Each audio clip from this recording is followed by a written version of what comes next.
Hello everyone, welcome back to the weekly market updates. I am Shaurik Khadgawat.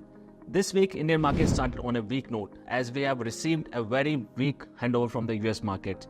The fear of recession on the back of higher than expected US jobless claim data and weaker manufacturing PMI numbers. And to add on, the interest rate hikes by the Bank of Japan has triggered the squaring of the yen carry trade. We started the week on Nifty with more than 3% of gap down, and we have also breached the lows of the budget day, which was 24,093 levels, and this time we have touched and made a low of 23,891. On Monday, Indian markets have witnessed the volatility on its peak as volatility index has rose to 50% in the intraday, which was even higher than the level of March 2020. Even though after so many global headwinds, Indian markets has still showed resilience as we have retraced back and reclaimed the levels of 24,000, and since then we have been trading in a narrow range of 23,900 to 24,400 levels.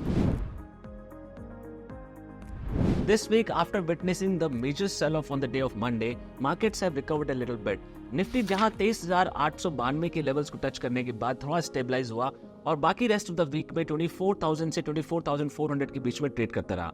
But we have closed the week with 1.29% of losses on the Nifty and 1.59% of losses on Bank Nifty. Broader indices have also felt the heat of sell-off, but eventually they have recovered, and we have closed the week with negative returns of 1.5% of mid cap and 2.5% on small cap.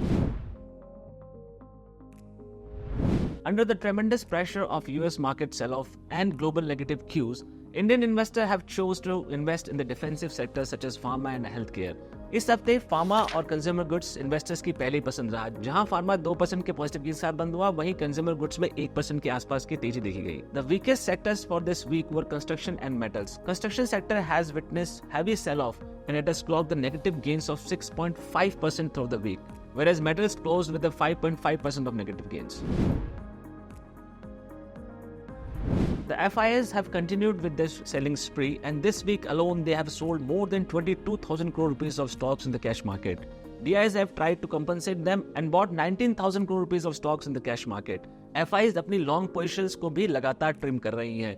जहां पिछले हफ्ते तक हम 55% long और 1,15,000 net contract long थे, वहीं इस हफ्ते हम केवल 15,000 नेट लॉन्ग कॉन्ट्रैक्ट्स पे रह गए हैं. In US markets, we have witnessed major sell-off in all the important indices, be it Dow Jones, Nasdaq और S&P 500. रिसेशन के फियर के चलते और वीक इकोनॉमिक डेटा के कारण यूएस मार्केट्स में मेजर सेल ऑफ देखा गया. वहीं इस हफ्ते improved US jobless claim data and according to Morgan Chase statement that 75% of the yen carry trade has already been dissolved. इस हफ्ते यूएस के तीनों ही इंडाइसेस में रिकवरी देखी गई और वीक ऑन वीक बेसिस पे न्यूट्रल से फ्लैट होकर बंद हुए. And also a statement by the CEO of a largest shipping company of US, Maersk, that they are not witnessing any signs of recession in the freight demand. International and domestic market दोनों में ही gold neutral से positive रहा और 0.5% gain के साथ बंद हुए. वहीं silver have clocked negative gains of 1.39% on the week on week basis. Amid geopolitical situations in the Middle East and also the fear of recession, America has put pressure on Brent crude oil, and thus it has clocked negative returns of 2% on the week on week basis. RBI policy meeting has concluded its 3-day MPC meeting on 8th of August 2024. And RBI has kept the repo rate unchanged to 6.5% for the 9th consecutive time. RBI governor ने अपनी speech में कहा कि although the pace of deflation is uneven and slow, but there is still some distance to cover before we reach to the target. इसी के साथ उन्होंने deposit और क्रेडिट ग्रोथ के चलते लिक्विडिटी इश्यूज के कंसर्न्स को भी दर्शाया. In another announcement, RBI has raised the payment limit for UPI on for tax payment from 1 lakh to 5 lakh.